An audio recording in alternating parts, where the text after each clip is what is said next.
Welcome everybody to the Habs Tonight post-game show with myself and Damen. The Habs fall 2-1 to the Vancouver Canucks. It was a goaltending battle tonight. Call it whatever you want, but I mean, Thatcher Demko and Jake Allen stole the show straight up. What did you think of the game?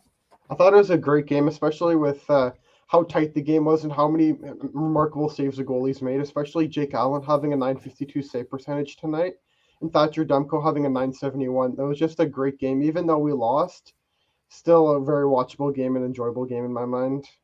Yeah, it was a tight one, and a lot of people were saying that this was kind of a do or die type of game, like coming off a win against Pittsburgh, a big win against a good team. We play a struggling team who's just played a back-to-back, and we can't pull off the win. But it's not for the lack of effort. I mean, the guys did step up. I mean, we had 34 shots tonight, but they had 42. So not good enough once again. The story repeats itself. Can't string 2 wins in a row. Special units, for me, was the difference maker. We had 2 opportunities on the power play, could not do anything. And they had 2 opportunities on the power play, and they did score on us. So what do you think needs to change on the special units there? For me, on the special units, I definitely think it's some of the lines need to change. For example, I think the first unit, I'd rather switch out to Foley there and then put Caulfield in into Foley's spot and then move to Foley down to the second unit. Because Suzuki and Caulfield have great chemistry, and when you split them up, I don't think it's very helpful because we kind of know where we're at in this season right now. It looks like we won't make the playoffs, and there's less than a 10% chance of that happening right now. So I think you just let the kids play and develop some chemistry. And also, I was thinking putting Romanov on one of the units, maybe the second one to start, and then maybe if he gets really good, we could work him up to the first unit. But don't rush him, of course. But that's sort of the way I think of it. I think just let the kids should take over the special units. I'm not saying all of the kids, but I definitely think Romanov should take over the one of the units because he's been really good. And also, he has an unreal shot. He has a really nice shot. Yeah. And he does not get enough credit for it. And if you let him release it on the power play, that equals definitely a lot more scoring chances in front of it. And even if it doesn't lead to a goal, it could easily lead to a rebound. And the puck can bounce in many ways, and you never know what could happen with Romanov on the power play. A lot of good things, I feel. That's right. I mean, he had a pretty nifty move there. So we know that he can produce offensively. He's been given more of a defensive role, given, his physicality and the fact that he just hits everything that moves. But no, I like this game tonight. 21 minutes. He finished with a +1, 2 hits, 2 blocks. Again, that's kind of what you're asking of him, and he's giving you that. Another defenseman that kind of stood out to me was David Savard. I thought, in the past couple of games, he's been much better than the beginning of the season. Tonight was no different. I thought he played well.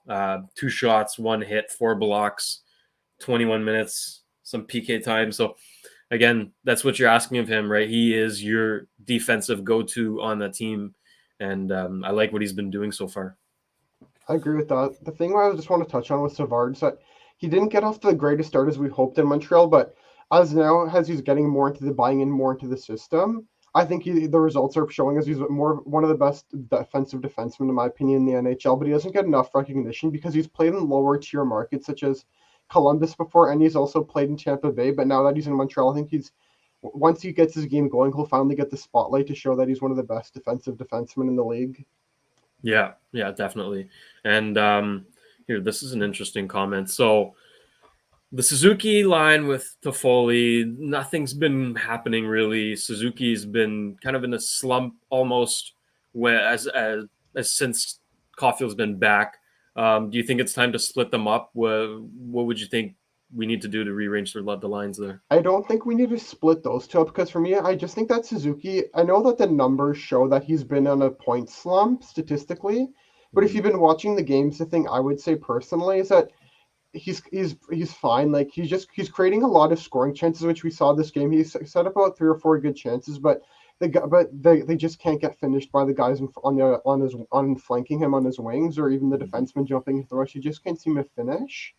So I think it's time, just keep them together and let them build up that chemistry more. So that's sort of my take on it. And I'm personally not concerned with Zooks or anything. Or actually, I think it's Susie, the nickname, as Montreal did a personality video, and most of the players said they nicknamed him Susie. So Wow. yeah, All right. yeah, that's personally. I'm just thinking of the nickname. I'm pretty sure it's Susie. Most of the guys call him in the locker room. Okay. Yeah. Well, to answer the question, I mean, we saw what Suzuki and Caulfield can do together last year, right? In the playoffs, it was magic. It, I think give him a bit more time to gel and get back to that groove. I don't know who you put on the left there. They've tried Lekanen, they've tried Toffoli, Drouin.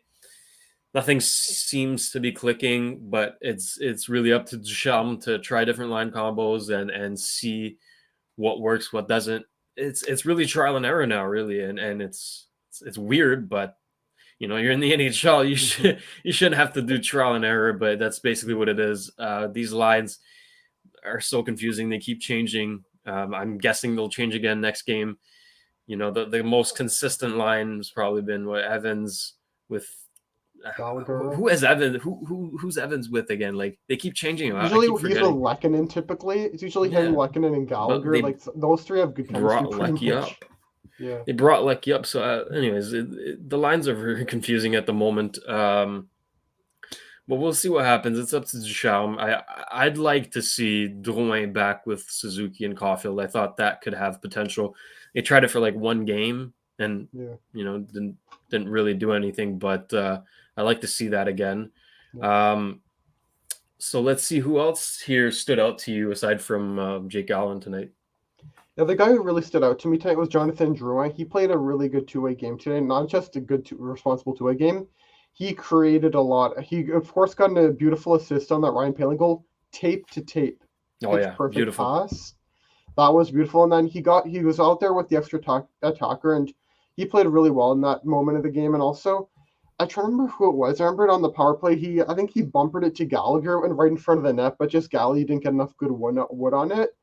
Yeah, But that was another really good pass. And Drouin, he's really playing well this year. But the thing is, unfortunately, the guys just aren't finishing off the beautiful passes that he's giving. Like, I'm just gonna say this: like, if he played, let's just say on Team Canada, like for the Olympics, he played with Huberto and McDavid. Just for the shit of it, I'm just gonna say it. Sorry for my language. that's Like good. that, he would easily be like an 80+ point player if those passes that he has released actually got Yeah, buried in the back of the net.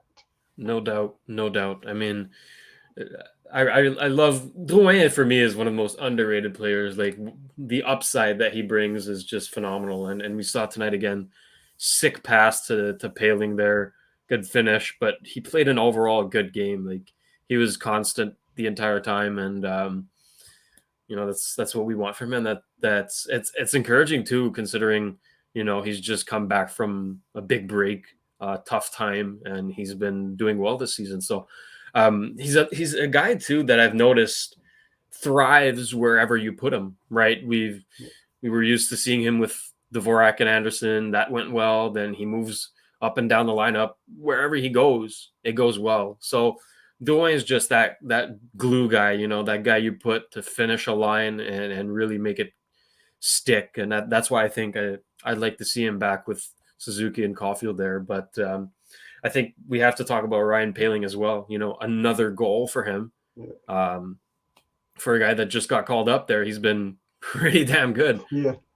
He's here to stay now. I just hope everyone Oh realizes yeah. that. If he gets sent down, I'm going to be really upset with management. But this is his time. He showed that he's here to stay. He's playing really well, Ryan Poehling, and in a few years, I could easily see him being the 3 or 2C on the team. Mm-hmm. Yeah. Oh, he has the potential. I mean, tonight, aside from his goal, he just played well the entire time. He was on the puck, aggressive, good forecheck, and that's what you want from him. Again, as a fourth line center, you couldn't ask more. So, very pleased with Ryan's game tonight. Face-off circle was a bit of a struggle though tonight. I mean, we were playing one of the better face-off teams. I mean, Bo Horvat, what did he finish at? Yeah. Like, I think somewhere. he's 60%. So Yeah. not well, still pretty damn good. But I mean, Suzuki had 64%. But Paling had 44. The Vorak finished with 54, and Jake Evans finished with 40%. So face off struggling a bit again a bit, which has been story of the season. Really, nothing new there. Yeah. And then, I mean, 23 hits for us against 14. I guess that's good. The Yeah. guys are hitting. 19 blocks, 20 giveaways though. So that's that Puck was management terrible. really needs to be the focus at next practice. Yeah, and the big giveaway cost us the game in a sense, right? Yeah, Anderson coughed up the Anderson. puck, and Petrie didn't know where to go. Can't really do anything on that Yeah, goal. Really, it's you can't blame Allen on that. So got to watch for giveaways. We're playing like we're playing soft. It's like just pass without looking and all that types of stuff. So something's got to change there. yeah. I just think like a lot of it I find is very mental mistakes, but I do think that in the next practice, I think that Ducharme really needs to address the puck management. It's just been killing us in those games where we could pull out the extra point or the 2 points. That's sort of the big thing I think we need to really focus on right now, just puck management. It could even help us string 2 wins together. I think we're the only team in the NHL that hasn't done it yet. Even Arizona has strung out 2 wins in a row. And That's they even sad. And they shut out won. Winnipeg today. That's it. They just shut out Winnipeg. So yeah. Ugh. Anyways, like we said, it wasn't a terrible game by any means, right? This was a good game by the Habs. We just could not finish. And once again, we only score one goal in a game. And we've never won without scoring three, I believe. Like the minimum to win for us this season has been 3 goals. So how do you expect to win if you don't score more than three? So I mean, all credit to Thatcher Demko, though. I think we have to touch on that. He made one of the sickest saves this season so far on Sherratt there near the end. But overall, his game in general was nuts. Yeah. He's definitely someone who I could see being one of the goaltenders at the U.S. Olympic team this year. He's been so good, that Thatcher Demko, but the thing is that the defense in front of him throughout the season hasn't been good enough typically, but like that was a well-earned win for him tonight. He played really well.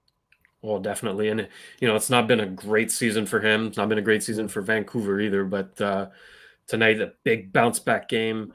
Can't really do much against a hot goalie like that. He was just unstoppable. And again, big credit to Jake Allen. Like I said, it was a goaltender battle. That's what it was tonight. Goaltending clinic, which doesn't make for the most exciting hockey, but hell, you got to respect both of those guys. I agree. So how about we get on to the big news for the Habs recently, eh? Mark Bergevin out the door, Trevor Timmins, communication guy, I forget his name there, but Paul Wilson? Yeah, Paul Wilson. So what do you think of all that, man? For me, like I think it's I don't want to use the word overdue, but I think it's something that kind of needed to happen because as I'm sure we know, Bergevin it was in the last year of his contract. He hadn't signed an extension, so he kind of already felt that he had 1 foot out the door. Mm-hmm. In a way. So I think, and also you don't know how you don't know how Bergevin's going to manage when he sort of has 1 foot out the door. Like I know, of course I'm aware of the rumors about him going to LA and working a front office job. And I think it's good that we got Gorton in because Gorton has done a really good job with Boston Amber. He, of course, drafted Bergeron Marchand, and he also drafted Lafreniere with the Rangers and kept a good team there in New York, even during the rebuild. That's so I'm right. really excited to see what Gorton does. And the thing is, I find that Gorton's very new school, and he adapts to the game a lot more, in my opinion, than Timmins and Bergevin did. Because I do think like player development did kill us. Because when Bergevin came in, he said the big thing I want to do here is I want to improve our player development. And there's only been about I think 2 players that have become like full-time roster players for us in Bergevin's time with us. It's been Lehkonen and Evans, but Gallagher he helped develop it. He came in from Pierre Gauthier's era. That's it. So that's sort of partially my take, and definitely looking forward to see what the future has. Because also Jeff Gorton is very good, so I don't want to expect a quick turnaround like Thanos snapping his fingers in Avengers Endgame. Actually, no, spoiler alert, that was Iron Man.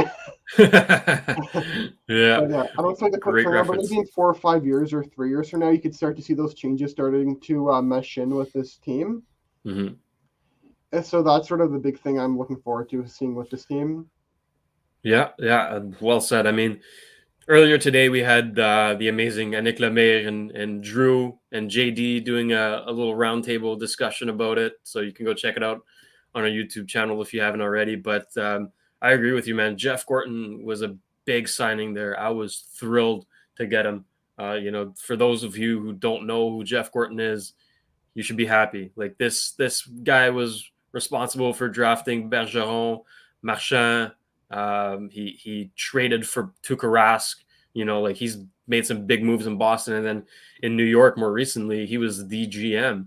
Right? He acquired Zibanejad. He signed Panarin.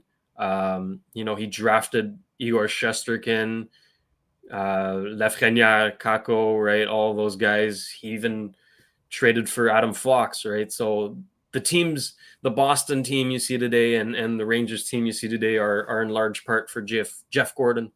Um, and yeah, I'm excited to see what he can bring. But again, we have two gaping holes right now. We have no head of recruitment, and we have no general managers. So, any names come to mind? Ooh, that's a good one for me. I've always wanted to, for me, I've always wanted to see Ted Nolan come back into the hockey world in a sense, but I do know that there's definitely been issues with Ted Nolan returning, but I've wanted to see him come back into position because I do think that he's definitely a good hockey mind, and also, he's had success before at the NHL level because I do remember with the Buffalo Sabres. Yeah. I remember like even through their darkest probably their darkest year when I remember Ted Nolan said in a TSN documentary, he said that he was pretty much put out there to have a team tank. But even when he was put out there to have a team tank, Buffalo didn't play as bad as they would have if they just had like a typical NHL coach. But like I do think Mm-hmm. that Ted Nolan, if he could come in, but I don't know that he'd want to after the documentary he did with W5 for CTV News. I watched a documentary and it's really good. So if you guys haven't seen that, it's just maybe giving it a watch after. Mm-hmm. And the thing is, so Ted Nolan, I think he's some good hockey mind who could help out with me either being like the head of communications or scouting because Timmins is gone. But for the GM, I've heard rumors about another French-speaking GM that Molson wants. But here's the big thing I've heard about Martin Madden Jr. in Anaheim, who I think is an interesting option. But the one that sort of catches my eye is Matthew Darsh. Because Yeah. I remember Darsh when I first started following the team in depth. He was on the team, so that just shows how fast I've grown up. He could be the GM like, as soon as the end of the next season, or maybe the end of this season, I should say. That's right. That's right. He's a great candidate. I mean, he's learned from Brisebois, who learned from Iserman, right? So all that knowledge passing down to him is so valuable. And he's got 2 rings with Tampa right now, so he's a guy that I would love to have as a GM. So many possible candidates, right? I mean, we've talked about Luongo, who's he's like, correct me if I'm wrong. He is the GM for Team Canada for the Olympics, right? He was the GM for the World Championships Oh, okay, yeah, yeah, yeah. last year. But Believe me, I was followed that with World Championships in depth, and I thought after the first 3 games, I thought fire Luongo because of how bad we were doing, and there was a lot of good players yeah, available, but then ended pulled up off the gold. Luongo, yeah, pulled off the gold. The guy's a visionary, but like it was because of Mangiapane was in quarantine, so He saw it. He saw the potential there. You got to give him credit, but yeah, he's got a role there with the Florida Panthers at the moment. Um, and Nick came with me. It came about that today. She brought up the name of Luc Robitaille, who's currently with the LA Kings. He's got a pretty big role there. I don't know if he would president. leave, but that would be amazing. I would love to have him on my team. That would like I can tell you the city would go nuts. Yeah, big time. What a player he was, and what a hockey mind. I mean, he's building the LA Kings to be a great franchise, and it's looking good. Like they've got a good, probably the best talent pool in the NHL at the I moment. agree. They're Prospect pool. Yeah. oh my god, their prospect pool is nuts. So, um, Luc Robitaille would be a great pick there. There's also mentions about Daniel Briere, former Habs Yeah, player. Apparently, he's got a good relationship with Jeff Gorton already, which is an yeah, important thing, right? You want I agree. your GM and your VP of operations to have a good relationship. So What would you think about Danny I coming in? actually, Danny B. I miss Danny Danny B so B. much. Yeah, he would honestly be a really interesting gem. I heard he's done really well at the ECHL level, but Yeah, sort of my biggest concern here is that he hasn't, but I don't think it'll be a big concern because he could easily learn on the fly. He hasn't worked a front office job in the NHL, but even just being a good hockey mind and working with Jeff Gorton, who's a good manager, could help that's him right. learn all that knowledge, and then he could be a good manager for us along with Jeff Gorton in the future, in my opinion. Correct. I mean, so many good options. And for head of recruitment, it's a bit of a tougher decision, but one guy comes to mind, and it obviously might be a bit of a stretch, but if Webby retires, could you see him as head of recruitment? Ooh, I would love that. Like for me, Webby, the thing is, I don't know if you guys saw the clip before the game where Webby, when they played a bit of soccer with Yeah. the boys before the game.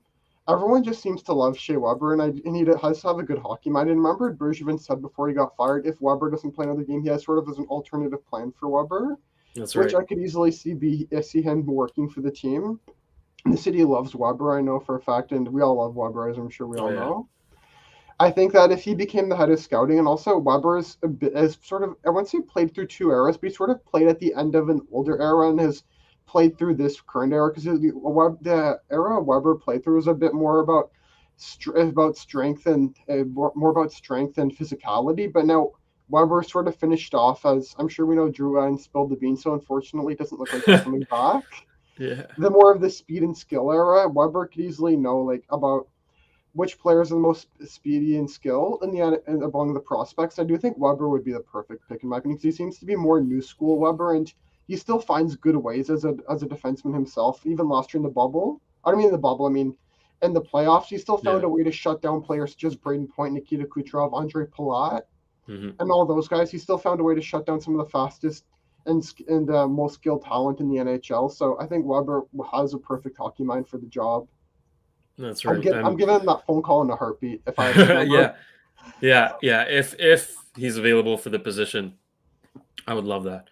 I would love that. I think he'd fit great, and it all depends on who Jeff Gorton and the new GM see is the best fit. There's also a possibility of an assistant GM, so that's like another position that could open up. Again, you could have like three different people looking over moves instead of just one as we had. So that's something pretty interesting to think about. But again, Jeff Molson today in his press conference said that there's no rush. Well, there is a rush, but there isn't, right? They're looking for the best candidate, but they want it as soon as possible. So for me, I wouldn't expect anything before Christmas.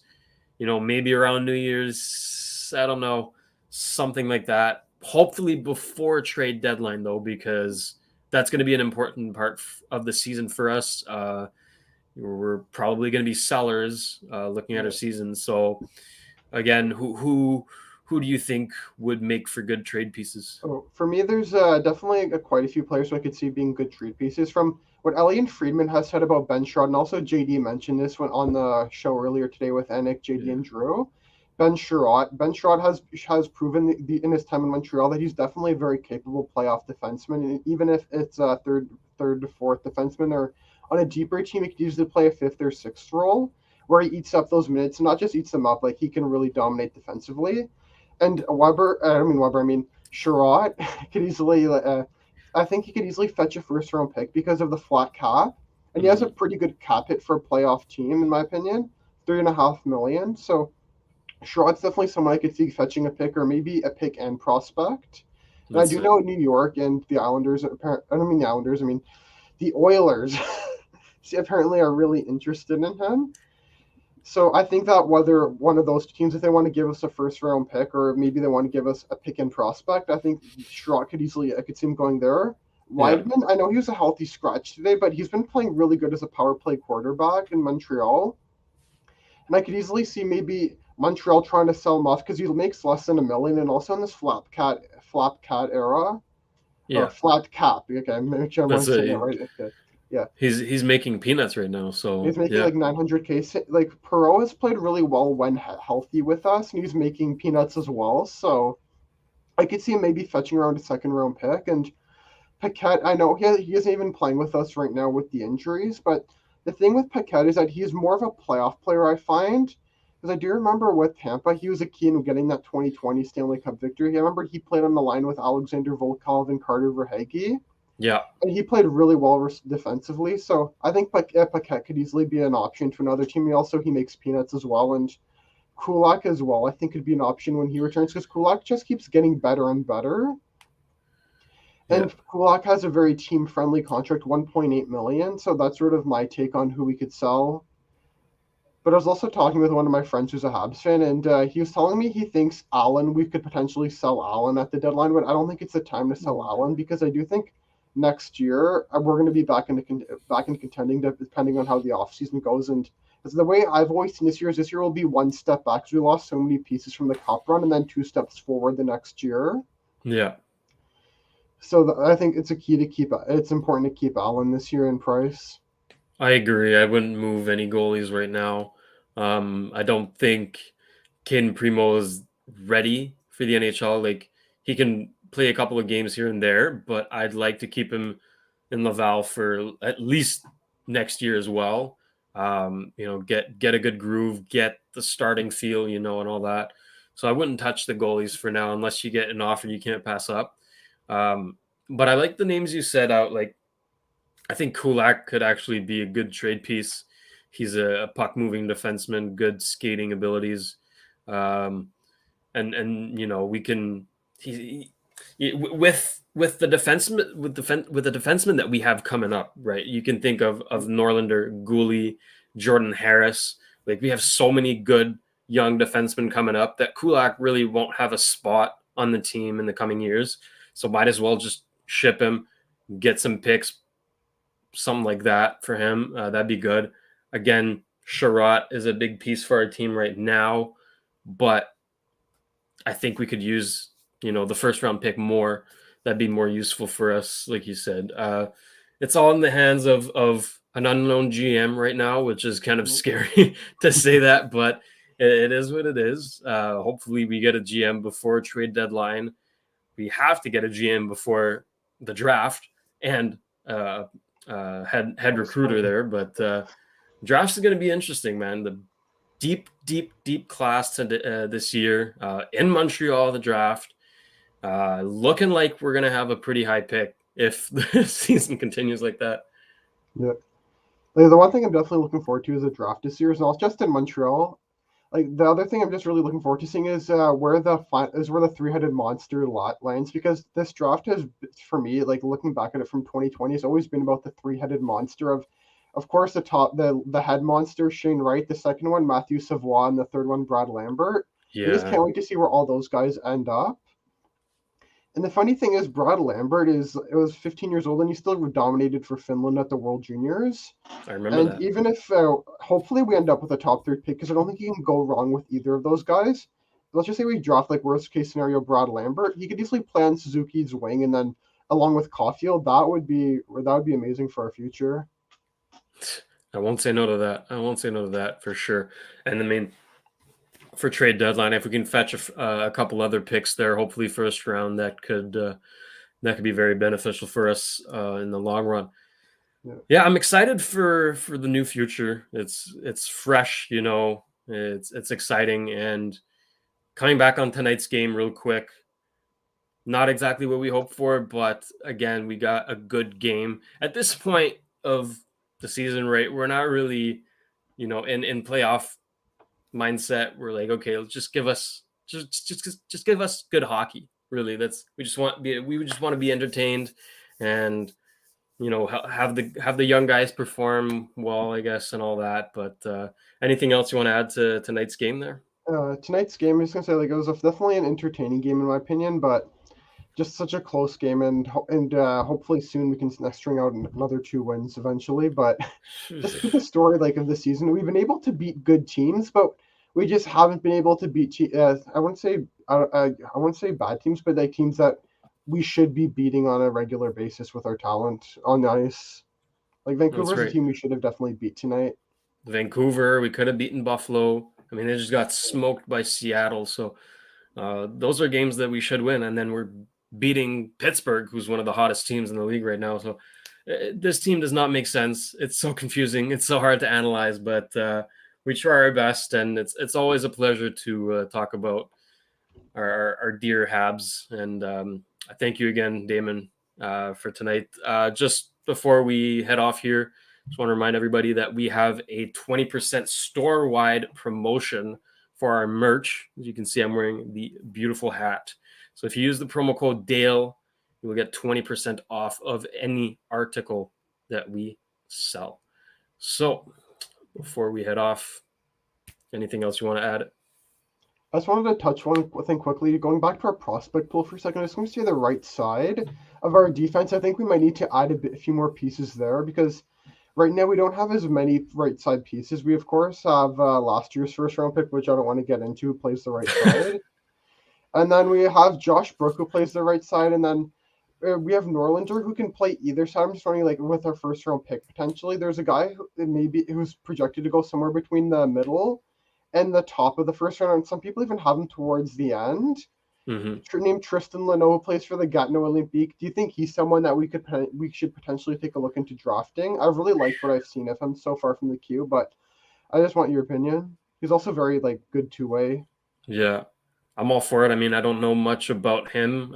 I've heard mostly of Wright, Savoie, and Lambert, right? But as everybody, but no, I don't know. I don't I don't know too much about the other prospects there. That'd be interesting. It remains to be seen there. Just want to address this comment here from my buddy Kyle. Kyle, buddy, if you see me on the metro, say hi. I don't bite. I don't bite. But yeah, the prospect pool, especially defense, is very interesting. I guess we could touch on Mayu a little bit here. You look at the hockey player, he's actually really good. He got drafted in the first round for a reason. If it wasn't for him being, a weirdo, he would have probably gone top 20 at least, something like that, maybe top 15. So if he can get himself in check and, grow and become a better human being, again, it's a good prospect to have. So, yeah, we named them all. I mean, Norlander, Romanov is still young. We got Gouli coming up. Jordan Harris, hopefully he signs with us. He doesn't pull an Adam Fox, but or Jimmy Vesey as well. Jimmy Vesey. Well, I mean, he hasn't been that good, but exactly, I think Jordan Harris could be a really good defenseman for us. And Arbor Jakai, I think I pronounced that right. He really impressed in the preseason there. So defensively, our prospect pool is pretty exciting. That leaves Jaden Struble expendable, which is kind of good in a way, which just shows our depth. That's right. Second round pick, Jaden Struble, big man. He's huge. So yeah, that's another piece, potentially trade value. I don't know. It's going to be interesting. Some interesting things coming from the Habs in the coming weeks, months. I'll have to stay tuned for that. We can just speculate and give our opinions now, but that's about it for tonight, guys. Habs lose 2-1 against Vancouver. A decent game, goaltending battle. We play Tampa next, if I'm not mistaken. Oh, no, we play Colorado next on Thursday night. Ooh, that's gonna hurt. Okay. The next time we play Tampa, that's definitely going to be a big rivalry game, believe me. Yeah. Actually, with Kucherov in the lineup, if he's in there, you can imagine all the line brawls and the fans. Yeah, I don't think he'll be playing, but I'm not looking forward to play against Corey Perry. That's what I'll say. Yeah, I miss Corey Perry. He's still a leader on his team, though.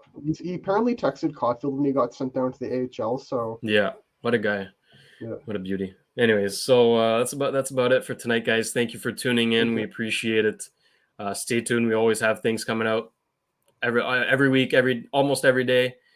Today we had the discussion with Anik, Drew, and JD about the GM thing, and we had Autour de la Ligue with myself and Anik, the French show. As always, thank you guys. Thank you, Damon, and have a good night. Have a good night, guys.